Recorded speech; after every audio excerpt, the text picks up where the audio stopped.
Budget को cabinet से मंजूरी मिल गई। बजट को कैबिनेट से मंजूरी मिल चुकी है। अभी ब्रेक से पहले मैंने आपको बताया था कि कैबिनेट की बैठक होनी है। हालांकि ये एक फॉर्मेट है और ये ये होना होता है। तो वित्त मंत्री सीतारमण जो है अब बजट पेश कर सकती हैं।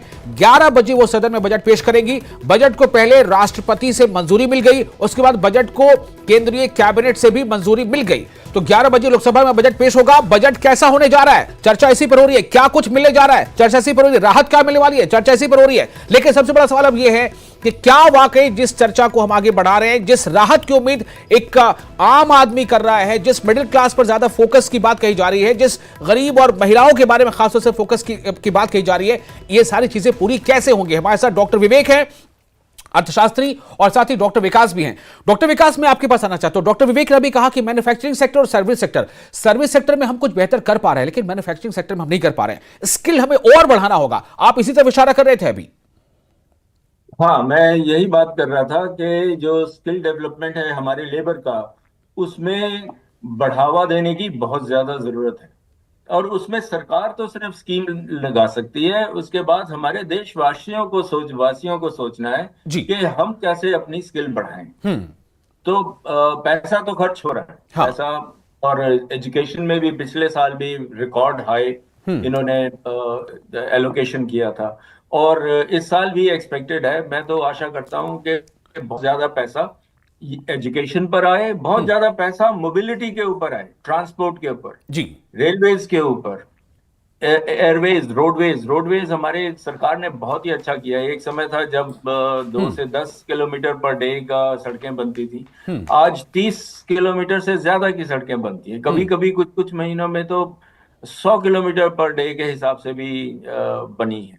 तो ये जितनी ज्यादा मोबिलिटी तेज होगी हम्म। इंसान की, गुड्स की और मनी की, हम्म। हमारी आर्थिक व्यवस्था बेहतर होती चली जाएगी। हम्म। ये जी करना बहुत जरूरी है। जी डॉक्टर विवेक, मैं आपके पास वापस आता हूं। स्किल डेवलपमेंट पे ज्यादा फोकस करना होगा, आपने भी बताया। आपने बताया कि हम जो है अब जैसे नए नए जो चैलेंजेस आ रहे हैं, आपने दो टर्मिनोलॉजी यूज किया, इन्फ्लेशन और इसके साथ साथ एम्प्लॉयमेंट। तो एम्प्लॉयमेंट जनरेशन के लिए आप इस बजट पे क्या देख पा रहे हैं? एआई एक चैलेंज है या फिर एक जो है हम कह सकते हैं कि वो एक ऐसा मौका है कि उसको हम एनकैश कर सकते हैं? देखिए, ग्लोबलाइजेशन का दौर है तो जाहिर सी बात है पूरे दुनिया में एआई का इस्तेमाल हो रहा है, तो भारत उससे अछूता नहीं रह सकता है। तो हमें उस पर फोकस करने की ज़रूरत है, उसको और डेवलप करने की ज़रूरत है, और भारत इस काम में लगा है।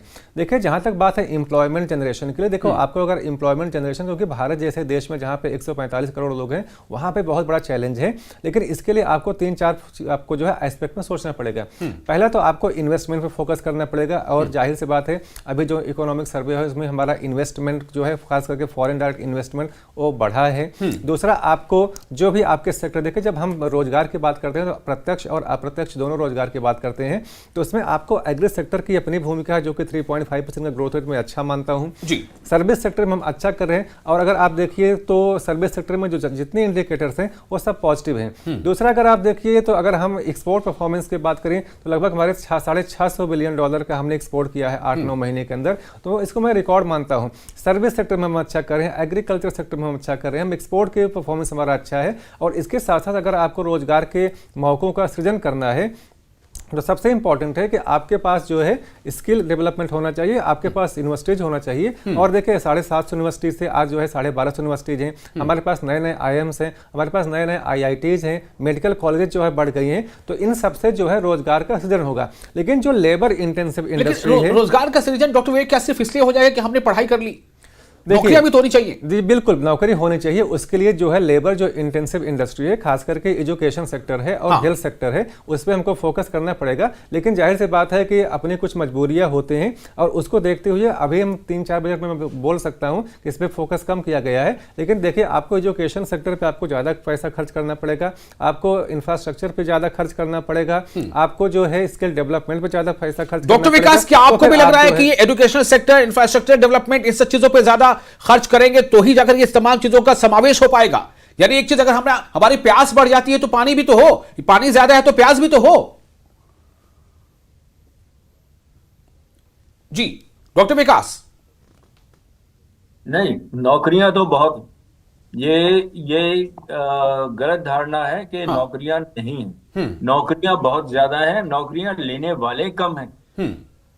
मैं खुद अपने, हम एजुकेशन सेक्टर में हैं, हमको टीचिंग असिस्टेंट्स की जरूरत पड़ती है, हमको गुड प्रोग्राम मैनेजर्स की जरूरत पड़ती है। आप जानते हैं, 100 लोगों को हम देखते हैं और हमारे को अपने मन का काम करने वाला नहीं मिलता। और सिर्फ ये मेरी एक पर्टिकुलर की कहानी नहीं है, ये हर जगह काम करने की जो क्षमता है लोगों की वो बहुत कम है। नौकरियां तो बहुत सारी हैं।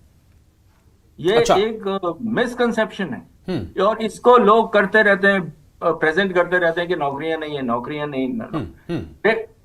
हम कहते हैं कि आप क्या काम कर पाओगे, कोई भी काम दे दो। अरे भाई, कोई भी काम कैसे दे दो?